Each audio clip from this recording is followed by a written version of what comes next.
And it's no big surprise. Don't you think I know that? You guys are beautiful. Thank you for spending your Saturday night with us. That's really awesome. Woo!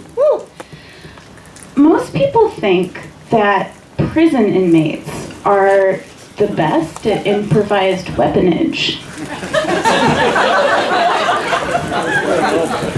I'm a middle school teacher, and that's just not true. Like any given day, I look over and I've got this kid who's making Wolverine claws out of paper clips. This kid over here is turning a ballpoint pen into a gun. And Bobby just throws scissors at people. And then I have to say, Bobby, we don't throw scissors at our neighbors. You place the scissors on your neighbor. One time though, Bobby was just picking his scabs at someone. Which I didn't actually know that was possible. And then I had this girl come up to me and say, Ms. Alexander, Bobby's picking his scabs at me. What? And I look over, and sure enough, there's Bobby, just like...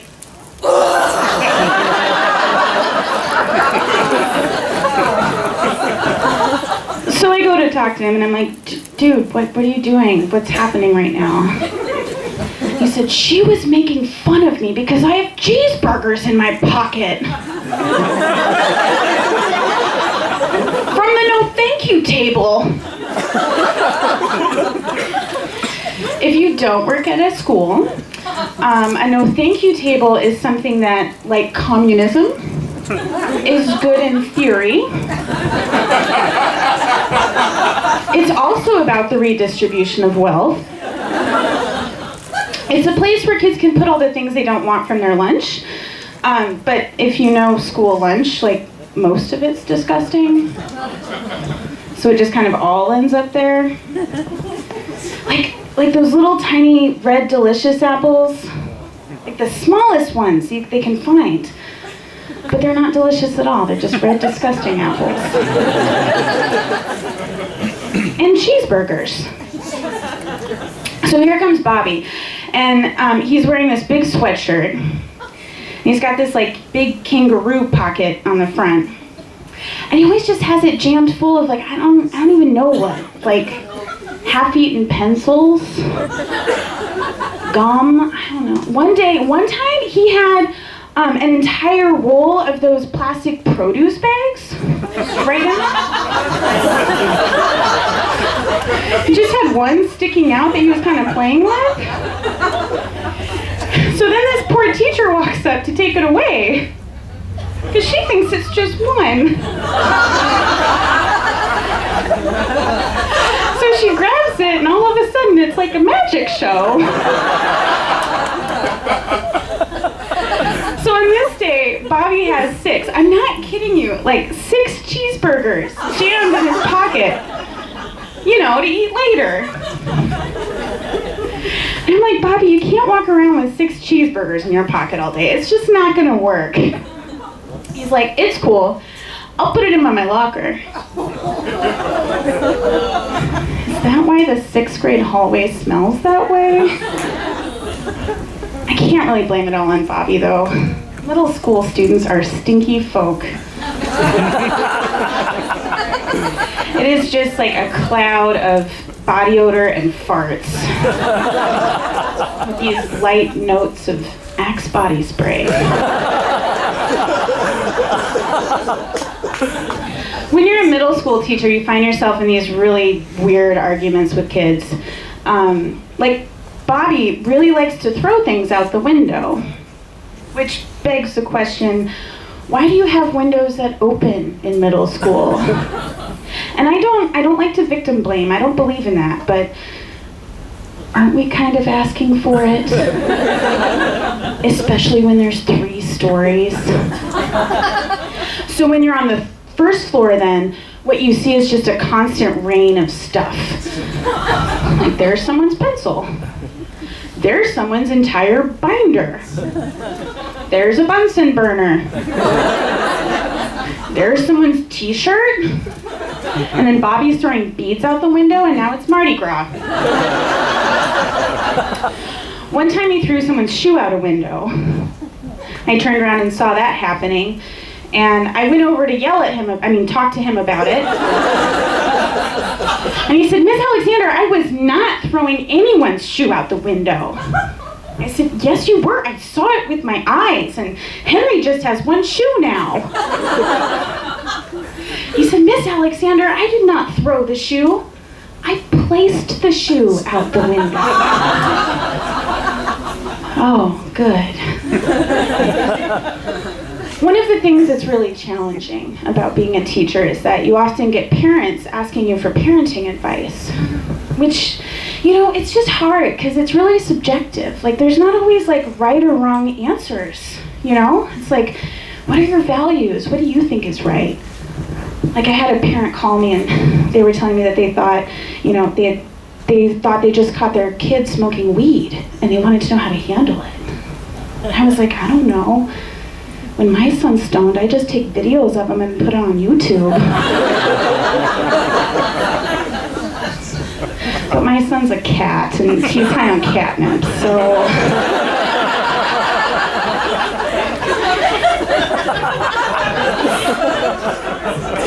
So thankfully I don't have kids. I am single though, dating. And I went on a date with this guy recently, and we were meeting up to go to the movies, and we met at this bar, and he was eating lunch, and he had a shrimp po' boy, so just like a sandwich with all this shrimp coming out. And I was like, oh. And he was like, it's okay, I'll take it to go. To the movie? And he just takes it and wraps it in a napkin and slides it into his pocket. And I said, oh, I didn't know your name was Bobby.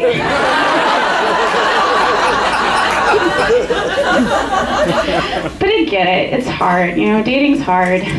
Especially for somebody like me, I have pretty high standards. I'm a pretty picky dater. I'm looking for people with jobs and cars. And it's just hard to find people that fit the bill sometimes.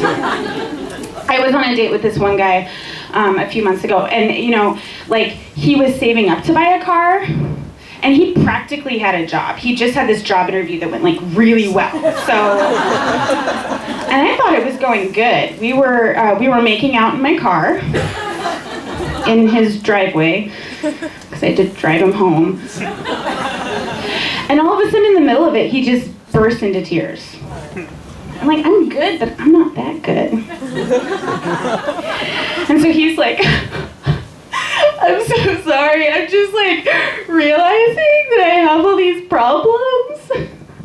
I was like, it's okay. I think you're really going to get that job. And he's like, I just don't think I can handle a relationship right now. It's like, I wasn't planning on introducing you to my folks anytime soon, so it's okay. He's like, I don't think I could do a hookup right now. Yeah, I don't think I can either. With you.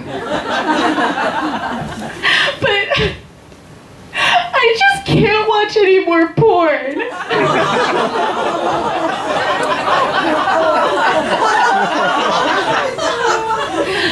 Guys, I'm a problem solver. So I'm racking my brain. I'm like, okay, relationship, no, hookups, porn. I don't know. I don't know what the other option is. A Japanese sex robot, maybe?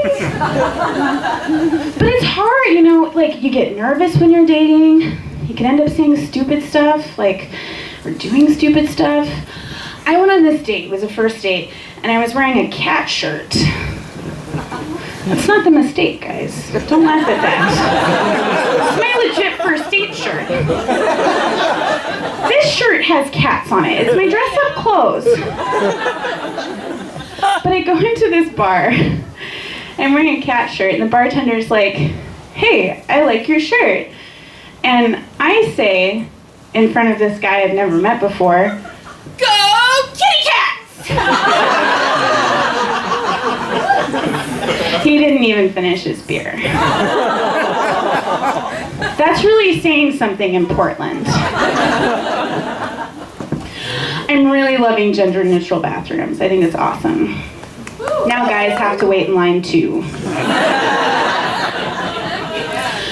The only way they can make them better is if they put tampons in them. And that'd be good. Like, they put toilet paper in there because it's necessary. Tampons are necessary too. Like, do you ever see people, like, is anyone walking around with a small stash of toilet paper in their purse just because? Unless you're my mom. But I think there's a couple reasons why they don't, and why we end up having to like sneak our tampons into the bathroom. And the first is that if you haven't noticed, by about the reaction of about half the audience right now, periods make guys a little uncomfortable. And here's the thing, okay, guys, you have some natural bodily functions that kind of weird me out too. I think you know what I'm talking about. They show it in music videos with a beautiful woman holding a bottle of champagne, and that champagne just bursts open.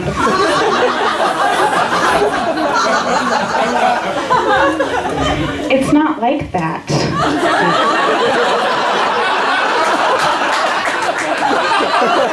Champagne is nice. You can make mimosas with it. I think it's really more like when you have a bottle of that pump lotion, but it's kind of jammed in the end. There's that little drag bit. So you're just like, and then it just shoots out everywhere. You're like, oh, it got on the carpet.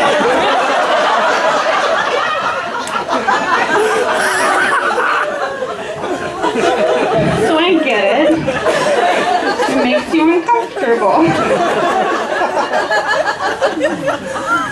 So we have to hide it. So tampons end up being like sort of like vampires.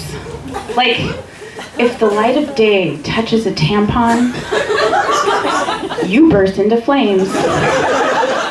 You cannot let that happen. It's okay, just put it in your pocket. Wait, we don't get pockets. Why?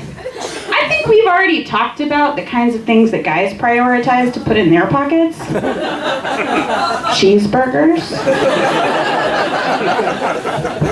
So women always have to try to like sneak your tampon into the bathroom.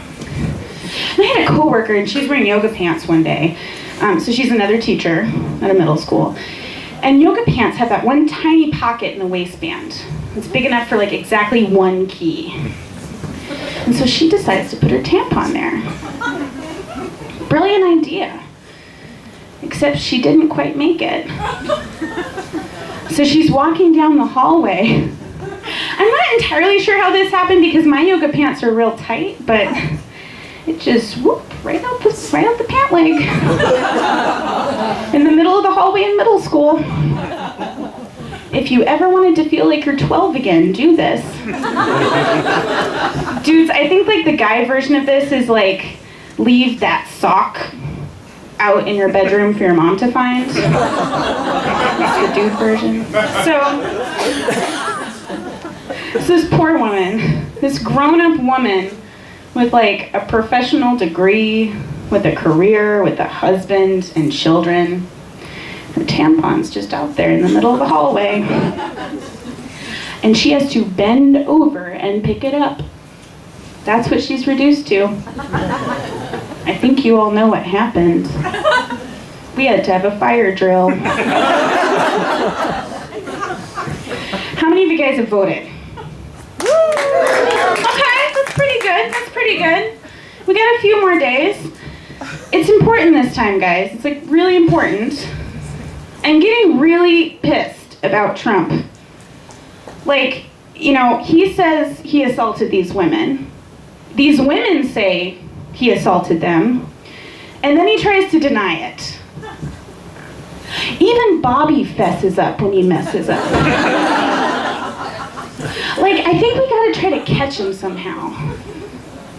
Like, we could have like a sting operation. I would totally volunteer for that. I have a secret weapon. So I'd be there, like ready.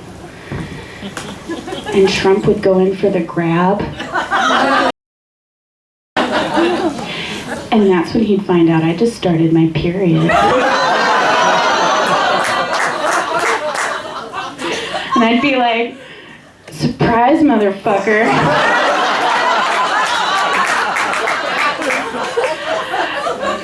I just caught you red-handed. Thank you, I'm Katy.